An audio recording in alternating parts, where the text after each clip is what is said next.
Apa tujuan hidup Anda? Dihakimi sesuai dengan apa yang kamu lakukan terhadap badan atau tubuhmu. Which means how did you live? Jadi bagaimana kamu hidup. But in this case, Tapi di dalam kasus ini, the word that the Lord specifically told me is this: perkataan yang Tuhan dengan jelas sampaikan kepada saya adalah ini. I will judge them according to my will. Aku akan menghakimi mereka berdasarkan kehendakku. Did you live according to the will of God? Apakah kamu hidup seturut dengan kehendak Tuhan? Before you were born in this world, Sebelum saudara dilahirkan di dunia ini, God has already made a plan for your life. Tuhan sudah membuat rencana atas kehidupan You saudara. are not here by accident. Saudara tidak ada di dunia ini karena sebuah kecelakaan. This statement that I just made has two meaning. Nah, pernyataan ini punya dua arti. You are not in this meeting by accident. Saudara tidak ada di dalam pertemuan ini dengan sengaja. Neither are you in this world by accident. Saudara di pertemuan ini bukan karena sebuah kecelakaan.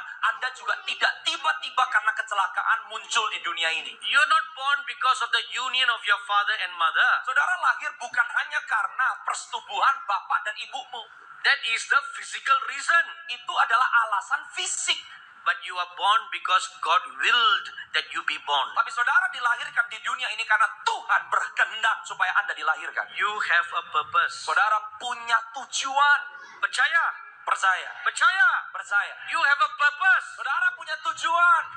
If you believe that statement, Kalau saudara percaya dengan pernyataan ini, then it is your duty to find out what is that purpose. maka ini adalah tanggung jawab saudara untuk tahu apa yang menjadi tujuan Tuhan untuk kehidupan saudara. You cannot go to your grave without finding out what is your purpose. Jangan sampai saudara masuk ke dalam liang kubur tanpa terlebih dahulu tahu yang menjadi tujuan Tuhan dalam hidup saudara. It is your duty Adalah tanggung jawab saudara to know what is your purpose. untuk tahu yang menjadi tujuan Tuhan dalam hidup saudara. You cannot be blind, deaf, and dumb. Saudara nggak boleh buta, nggak boleh bisu, nggak boleh tuli.